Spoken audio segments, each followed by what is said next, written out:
Good morning student. इस video lecture में हम देखेंगे कॉलम। अब तक हम इंट्रोडक्शन, ठीक है, उसके बाद में working stress method, limit state method, singly reinforced beam, doubly reinforced beam, T beam, ठीक है, इन चीज़ों के बारे में डिस्कस कर चुके हैं। करीब हम 7 चैप्टर कंप्लीट कर चुके हैं। 8वां चैप्टर आता है कॉलम। कॉलम के बाद में आपका बचता है स्लैब, उसके बाद में बचता है प्री स्ट्रेस। हमारे पास में 3 यूनिट बची हैं, उनको हम कंप्लीट कर देंगे। ओके, उसके बाद में ऑब्जेक्टिव स्टार्ट कर देंगे आपके, ठीक है। जिस तरीके से आपका पेपर आएगा उस तरीके से हम लेके चलेंगे। तो हम इस वीडियो लेक्चर में कॉलम के बारे में बात कर लेते हैं कि कितने प्रकार का कॉलम होता है। हम इन चीज़ों के बारे में भी जानेंगे कि कॉलम, ठीक है, जो टाइप्स ऑफ कॉलम है वो अलग अलग प्रकार से होगा। कैसे? Based on loading. जो कॉलम पर जो लोड आ रहा है, जैसे मानो कोई कॉलम है, जैसे मानो ये आता है, उसके ऊपर लोड आता है तो उसके अनुसार कॉलम का प्रकार हो जाएगा। ऐसे बेस्ड ऑन रेनफोर्समेंट, जब उसमें हम सरिया डालेंगे तो सरिया का भी प्रकार होगा, तो उसके प्रकार के हिसाब से भी कॉलम भिन्न भिन्न प्रकार का हो सकता है। Based on slenderness ratio, slenderness ratio के हिसाब से भी कॉलम, ठीक है, अलग अलग प्रकार का होता है। तो देख लेते हैं बेस्ड ऑन लोडिंग के ऊपर, ठीक है। Uniaxial column, uniaxial column का मतलब है जब हमारा, या इसको कहते हैं एक्सियल कॉलम। एक्सियल कॉलम हम उसको कहेंगे जैसे हमारा ये कॉलम है, ऊपर से जो लोड है इसकी एक्सिस से पास करके जाए, ठीक है, इसका जो पूरा का लोड है वो एक्सिस से पास करके जाए, तो उसको हम क्या बोलेंगे? एक्सियल कॉलम बोलेंगे, ठीक है। दूसरा आता है बाई एक्सियल कॉलम या इसेंट्रिक कॉलम। जब हमारा कॉलम में एक्सियल के साथ में उसमें क्या जनरेट हो जाए? बेंडिंग भी जनरेट हो जाए या टॉर्क भी आ जाए, तब हम उस प्रकार के कॉलम को क्या बोलेंगे? बाई एक्सियल कॉलम बोलेंगे। इसेंट्रिसिटी, जो इसेंट्रिक हो जाता है, मानो इसेंट्रिक कॉलम हो जाए, उसमें इसेंट्रिसिटी आ जाए तो उसमें बेंडिंग और टॉर्क उत्पन्न हो जाता है, ठीक है। तो इस तरीके से हम देखेंगे, हमने क्या देखा? बेस्ड ऑन लोडिंग के हिसाब से यूनी एक्सियल कॉलम और बाई एक्सियल कॉलम, ठीक है, इनको हमने एक्सियल कॉलम या इसेंट्रिक कॉलम कह दिया। दूसरा आता है बेस्ड ऑन रेनफोर्समेंट। रेनफोर्समेंट के हिसाब से जो हमारा कॉलम होता है वो 2 प्रकार का होता है। उसमें कहेंगे हम टाई कॉलम या स्पाइरल कॉलम। टाई कॉलम में क्या रहेगा हमारा? जैसे टाई कॉलम है, जब हमारा अगर कोई रेक्टेंगल या हेक्सागोनल, ठीक है, या स्क्वायर कॉलम होता है तो उसमें हम जो टाई देते हैं इस तरीके से देते हैं, मतलब चौकोर, ठीक है, 4 कोने वाली, ठीक है, 4 कोने वाली हमने इसमें रेनफोर्समेंट दे दी, तो इसको क्या कहते हैं? हम टाई कॉलम कहते हैं। फिर आता है स्पाइरल। जब हमारा सर्कुलर कॉलम बनता है, ठीक है, तो सर्कुलर कॉलम में हम बनाते हैं, ठीक है, जो रिंग देते हैं, इस तरीके से रिंग रहेगी हमारी, जो हम शियर रेनफोर्समेंट प्रोवाइड करेंगे, जो छल्ले प्रोवाइड करेंगे इस तरीके से, ठीक है, तो ये रहेगा स्पाइरल, तो इसको कहते हैं स्पाइरल कॉलम। ओके। थर्ड आता है हमारा based on slenderness ratio. Slenderness ratio के हिसाब से हमारे जो कॉलम होते हैं, एक शॉर्ट कॉलम और लॉन्ग कॉलम। शॉर्ट कॉलम हम किसे कहेंगे? जब हमारा जो कॉलम की लेंथ है, जैसे ये लेंथ है कॉलम की L, ठीक है, अगर हम इसकी L इफेक्टिव निकालें तो L इफेक्टिव हम समझाएंगे कि किस तरीके से हम L इफेक्टिव निकालेंगे। ओके, ठीक है, L इफेक्टिव के हिसाब से भी हम कॉलम देखेंगे कि कितना प्रकार का रहेगा, ठीक है। अब L इफेक्टिव बाई D या L इफेक्टिव बाई जो D की जो वैल्यू है, और D क्या है यहाँ पर? लीस्ट लेटरल डायमेंशन, ठीक है, D की वैल्यू लीस्ट लेटरल डायमेंशन। जब लीस्ट लेटरल डायमेंशन की वैल्यू अगर लेस देन हो जाती है 12 से, ठीक है, लीस्ट लेटरल डायमेंशन और L इफेक्टिव दोनों का जो रेशो अगर कम हो जाए, ठीक है, किससे? 12 से, तो उसको क्या कहते हैं? शॉर्ट कॉलम कहते हैं, ठीक है। या फिर हम ये कह सकते हैं जो शॉर्ट कॉलम के लिए स्लेंडरनेस रेशो की जो वैल्यू होगी, वो लैम्डा की जो वैल्यू होगी वो 12 से कम रहेगी, तो उसको क्या कहेंगे? Short column. और लॉन्ग कॉलम किसे कहेंगे? जब L इफेक्टिव अपॉन D की वैल्यू क्या हो जाए?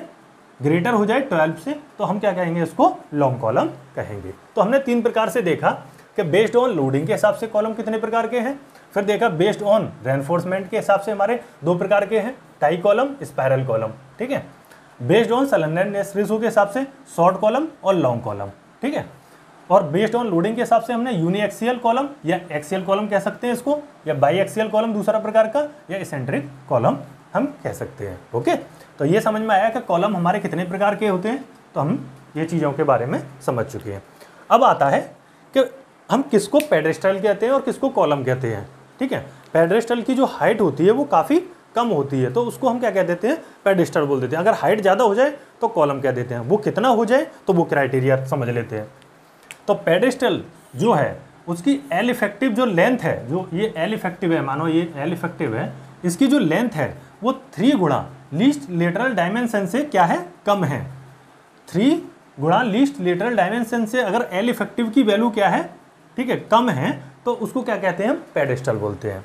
अगर कॉलम हम किसको कहेंगे, जब एल इफेक्टिव की वैल्यू 3 गुणा लीस्ट लेटरल डायमेंशन से क्या हो जाए, अधिक हो जाए, ठीक है, तो हम क्या कहेंगे उसको, उस कॉलम, उसे हम कॉलम कहेंगे, ठीक है। तो पेडेस्टल समझ में आया, ठीक है। एक पेडेस्टल का फिगर बनाया है कि एल इफेक्टिव है, ये लेंथ है हमारा एल इफेक्टिव, ठीक है, एल इफेक्टिव, इसकी वैल्यू 3 गुणा लीस्ट लेटरल डायमेंशन।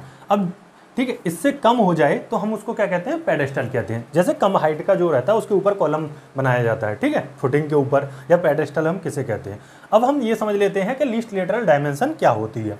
अब जैसे हमारा कॉलम का जो साइज है उसका बिड्थ दे रखा है 250 और दूसरा दे रखा है जो साइड की है वो 400 mm, ठीक है, हाँ ठीक है, V इंटू डी वी कह सकते थे इनको, ठीक है।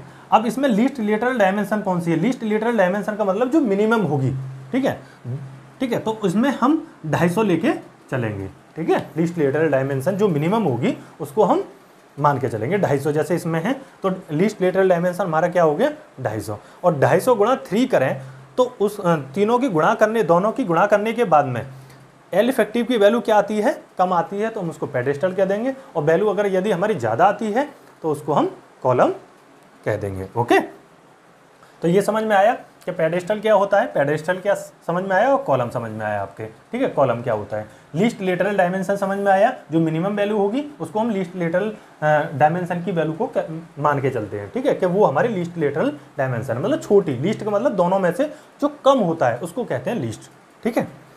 अब आता है कि कौन कौन सी टर्मिनोलॉजी हैं जो हम कॉलम में यूज करेंगे, कौन कौन सी बातें हैं जो कॉलम का जब हम चैप्टर पढ़ रहे हैं, कॉलम के बारे में जान रहे हैं, तो वो इंपॉर्टेंट होने वाली है, ठीक है। अब देखते हैं, सबसे पहले एक्चुअल लेंथ, कॉलम की जो लेंथ होगी वो एक्चुअल लेंथ की बात करें, ठीक है। जैसे मानो ये कॉलम है, इसी को अगर हम बोल देते हैं कि ये इसकी एल जो है लेंथ क्या है, एक्चुअल लेंथ है, ठीक है, एक्चुअल लेंथ। अब आपको एक्चुअल लेंथ के बाद में दूसरा आ जाता है एल इफेक्टिव। एल इफेक्टिव हमने बीम में भी समझाया था, सिंगली के लिए भी बताया था, या मतलब जो सिंगली सपोर्टेड बीम होते हैं उनके लिए भी, कैंटिलीवर के लिए भी, ठीक है, और हमने बताया था कंटिन्यूस बीम के लिए भी एल इफेक्टिव कैसे निकालते हैं, तो वो चीज़ें हमने समझाई थी। अब कॉलम में आता है कि कॉलम में एल इफेक्टिव कैसे काउंट करेंगे, ठीक है, कैसे कैलकुलेट करेंगे हम एल इफेक्टिव की वैल्यू। तो दूसरा आ जाता है पॉइंट इफेक्टिव लेंथ, ठीक है, इसको हम एल इफेक्टिव कह रहे हैं। अब कुछ क्राइटेरिया हैं हमारे जिनके हिसाब से हम क्या निकालेंगे, एल इफेक्टिव की वैल्यू निकालेंगे, ठीक है। अब देखो, सबसे पहला जो क्राइटेरिया है वो क्राइटेरिया है बोथ एंड फिक्स्ड, जब दोनों एंड क्या हो, फिक्स्ड हो। जैसे आपका ये कॉलम है, ठीक है, इधर से भी आपने इसको फिक्स कर दिया और इधर से भी फिक्स कर दिया, ठीक है, दोनों तरफ से आपका क्या है, कॉलम फिक्स्ड है, तो उसमें एल इफेक्टिव की वैल्यू कितनी रहती है, एल इफेक्टिव की वैल्यू रहती है 0.65 एल। जो एल होगी आपकी उस लेंथ का 0.65 टाइम्स क्या रहेगी, आपकी एल इफेक्टिव रहेगी। ओके, तो एल बराबर, ठीक है, ध्यान रखना है, एल इफेक्टिव बराबर 0.65, दोनों तरफ से मैंने फिक्स कर दिया। फिक्स पे क्या होता है, फिक्स पे हमारे 3 रिएक्शन होती है, कौन कौन सी, एक वर्टिकल, एक हॉरिजेंटल, ठीक है, एक हॉरिजेंटल, एक मूवमेंट, ठीक है, 3 रिएक्शन होती है, ठीक है। ना तो ये हॉरिजेंटल डायरेक्शन में जा सकता, ना वर्टिकल डायरेक्शन में ऊपर नीचे जा सकता, और ना हॉरिजेंटल में ये मूव कर सकता, ठीक है। तो 3 रिएक्शन होती है, ठीक है। जब ऐसा केस आए तो एल इफेक्टिव की वैल्यू 0.65 एल होती है। दूसरा केस आता है कि बोथ एंड्स आर हिंज्ड, अगर हमारे दोनों सिरे क्या हैं, हिंज्ड हैं, ठीक है, दोनों सिरे हमारे क्या हैं, हिंज हैं, ठीक है। कैसे, मानो ये हमने इस तरीके से इधर से भी इसको हिंज कर दिया और दूसरी तरफ से, मतलब ये मूव कर सकता है, ठीक है, बेंडिंग में क्या कर दिया, इसको आपने फ्री कर दिया, ठीक है। तो इस पर 2 रिएक्शन आएंगी, एक हॉरिजेंटल डायरेक्शन में, एक वर्टिकल डायरेक्शन में, ना तो ये ऊपर जा सकता या ना ये नीचे जा सकता। एक सेकेंड,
ओके, चलो देख लेते हैं आगे।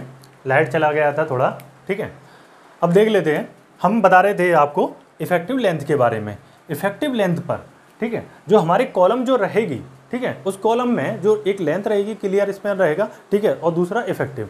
हमने बीम के केस में आपको बताया था, ठीक है, स्लैब के केस बीम के केस में आपको कैंटिलीवर के लिए अलग, सिंपली सपोर्टेड के लिए अलग और कंटिन्यूस के अलग, ठीक है।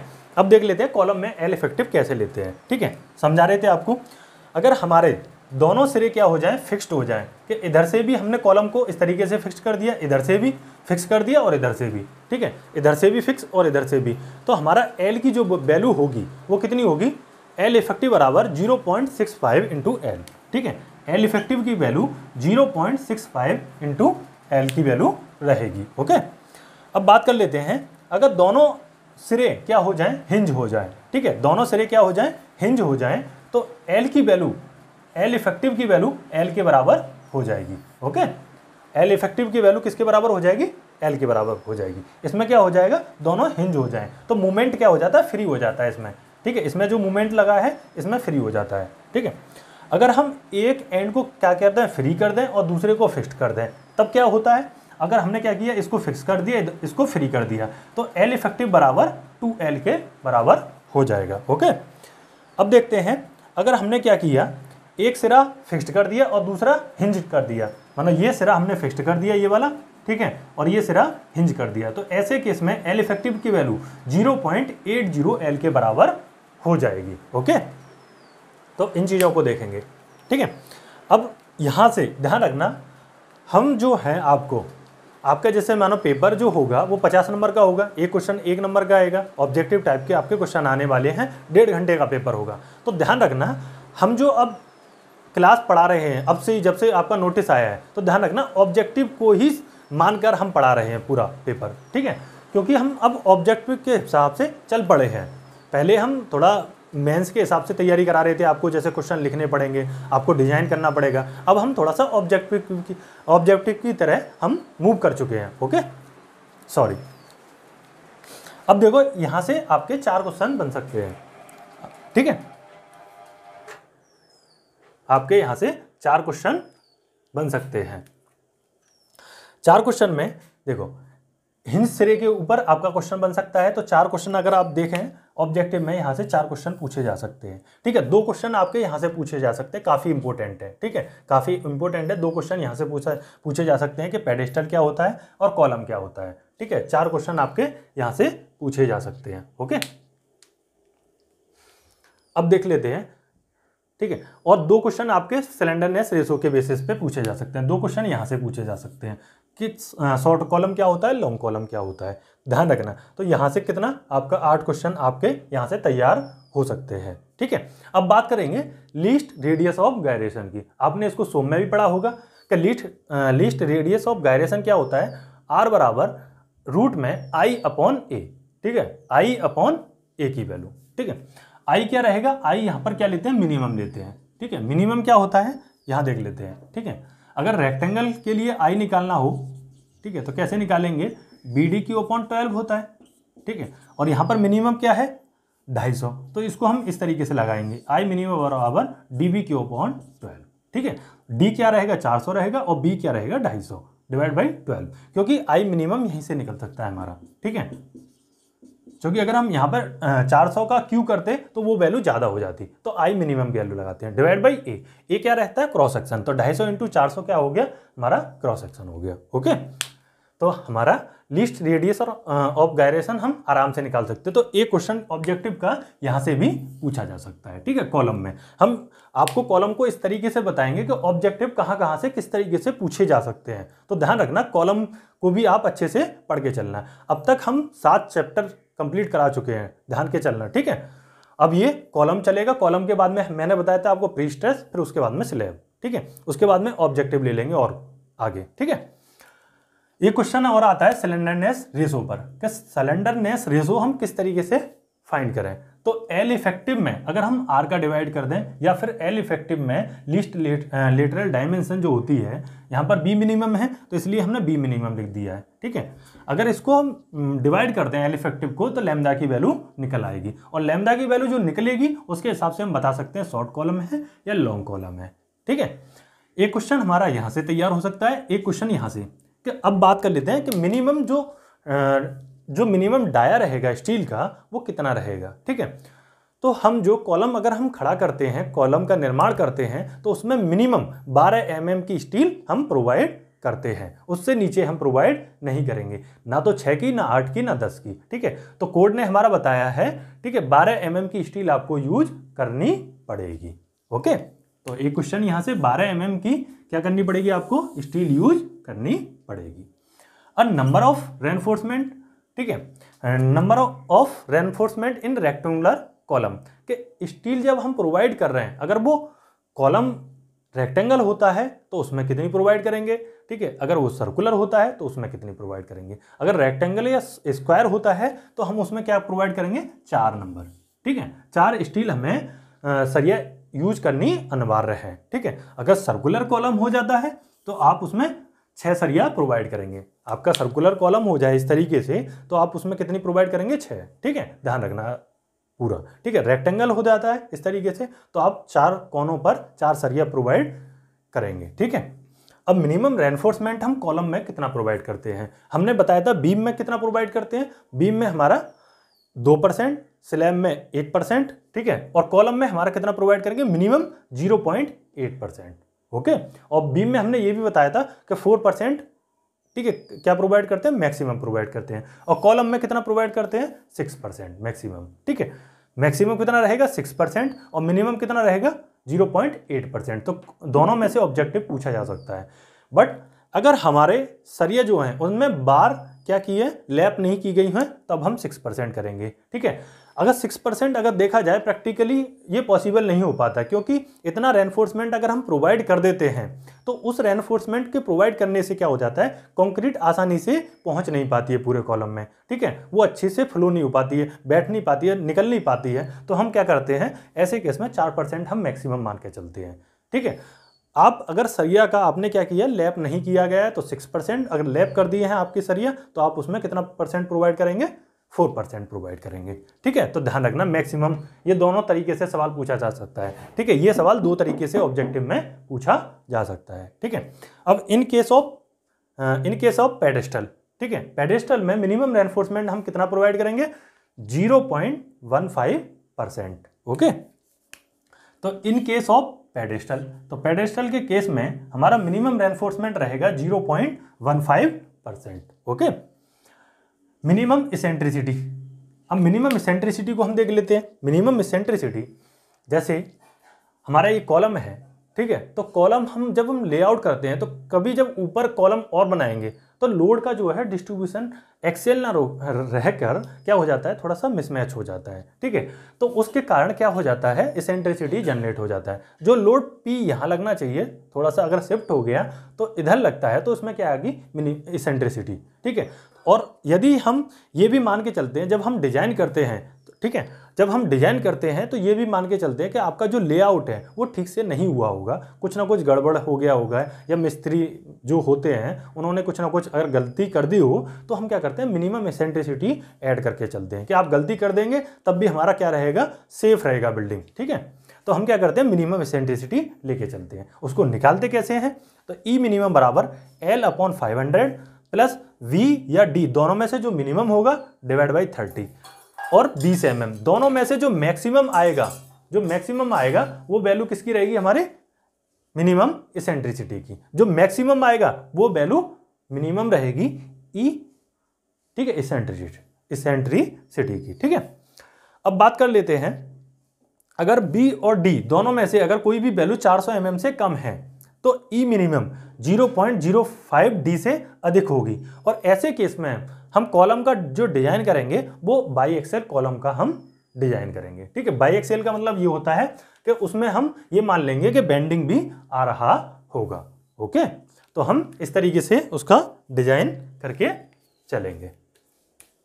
ठीक है, तो आपको ये कॉलम में से यहाँ से ऑब्जेक्टिव ये मान के चलो कि 10 अगर इधर से आ रहे हैं तो 10 क्वेश्चन इधर से आ सकते हैं। तो करीब ये मान के चलो कि इस वीडियो लेक्चर में आप कम से कम 10 से 15 क्वेश्चन आराम से आपके ऑब्जेक्टिव तैयार होते हैं कॉलम के लिए, ठीक है। अभी और कॉलम पढ़ाएंगे तो उसमें से क्वेश्चन आ जाएंगे, ठीक है।